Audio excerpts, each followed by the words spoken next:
Hello बच्चों, आज हम पाठ 6 की बैक एक्सरसाइज करेंगे। वर्णों को जोड़कर शब्द बनाओ। हमें यहाँ पर क्या करना है? वर्णों को जोड़कर शब्द बनाने हैं।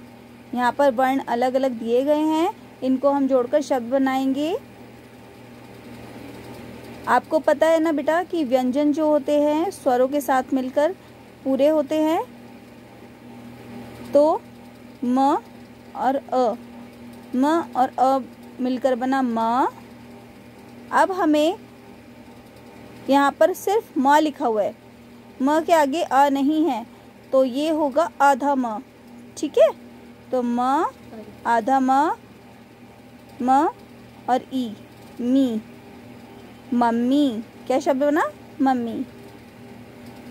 आ ये स्वर है, स्वर के साथ हम स्वर नहीं मिलाएंगे, सिर्फ व्यंजन के साथ ही हम स्वर मिलाते हैं। तो आ ध उ की मात्रा लगेगी धू, आ धू। न ई नी, न में ई की मात्रा लगाएंगे नी। क अ क आधुनिक। क्या शब्द बना? आधुनिक। नेक्स्ट देखते हैं। स अ स म आ मा च आ चा र अ र। क्या बना? समाचार। ऐसे ही आपको वर्णों को मिलाकर शब्द बनाने होते हैं। ठीक है बेटा, आगे हम करते हैं विराम चिन्ह। विराम चिन्ह क्या होते हैं? विराम चिन्ह का अर्थ होता है रुकना। जैसे विराम होता है, विराम के लिए हम कहते हैं ना थोड़ी देर हम विराम करेंगे। विराम का मतलब क्या हुआ? रुकना। लिखते और पढ़ते समय रुकना हम कुछ चिन्हों द्वारा दर्शाते हैं। जब हम पढ़ते हैं या लिखते हैं तो वहाँ पर रुकना हम किसके द्वारा दर्शाते हैं?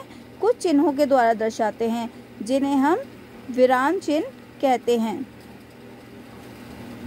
तो फर्स्ट है आपका पूर्ण विराम। पूर्ण मतलब पूर्ण से ही आपको समझ आ रहा होगा, पूर्ण मतलब पूरा।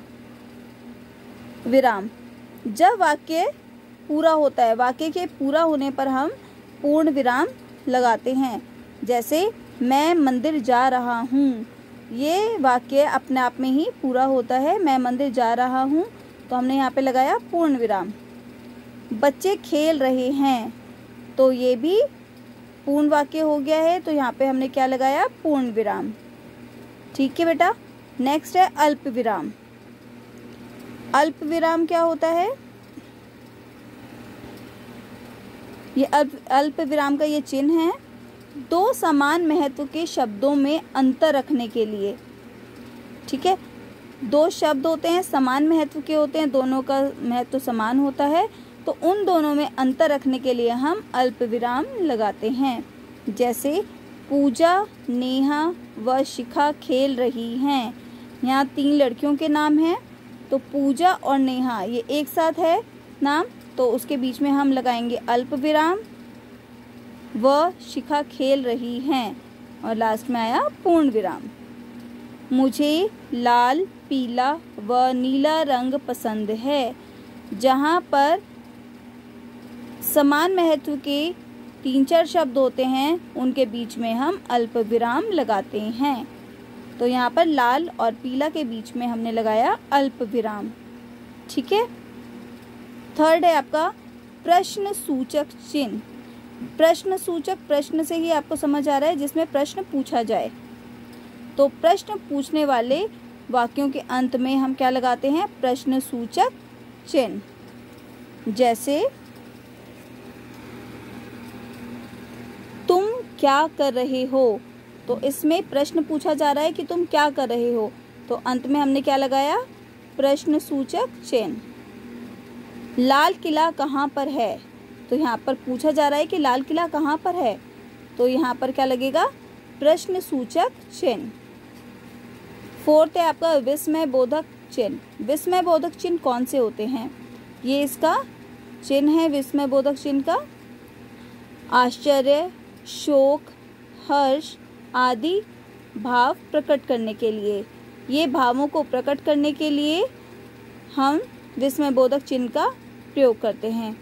जैसे वाह कितना सुंदर दृश्य है, तो वाह, ये भाव है, ठीक है, कि कितना सुंदर दृश्य है। तो वाह के बाद हम लगाएंगे विस्मयबोधक चिन्ह। अरे तुम्हें चोट कैसे लगी?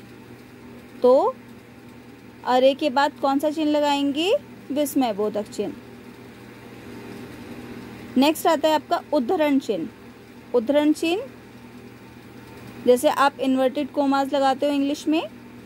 उद्धरण चिन्ह क्या होता है? किसी के द्वारा कहे गए मूल शब्दों को उसी रूप में प्रकट करने के लिए। जैसे माँ ने कहा टीवी बंद करो। अगर आप ये चिन्ह नहीं लगाते तो ये एक ही वाक्य ऐसे बन जाता कि माँ ने कहा टीवी बंद करो, तो वो सही नहीं होता। माँ ने कहा टीवी बंद करो, क्या कहा है? जो मूल बात कही है उसे हमने उद्धरण चिन्ह में रखा है। माँ ने समझाया, क्या समझाया? बेटा मेहनत कभी बेकार नहीं जाती। तो माँ ने क्या बात समझाई है? कि बेटा मेहनत कभी बेकार नहीं जाती, तो इसको हमने उद्धरण चिन्ह के अंदर रखा है। ठीक है बेटा, अब आगे है। अब दिए गए वाक्यों में उपयुक्त स्थान पर हमें उचित विराम चिन्ह लगाने हैं। हमें यहाँ पर सिर्फ वाक्य दिए हुए हैं, हमें इसमें विराम चिन्ह लगाने हैं। ठीक है। परवेज ने बेमन से टीवी बंद किया। अब इधर क्या लगेगा? सिर्फ पूर्ण विराम। हमने क्या लगाया इधर? सिर्फ पूर्ण विराम। ठीक है।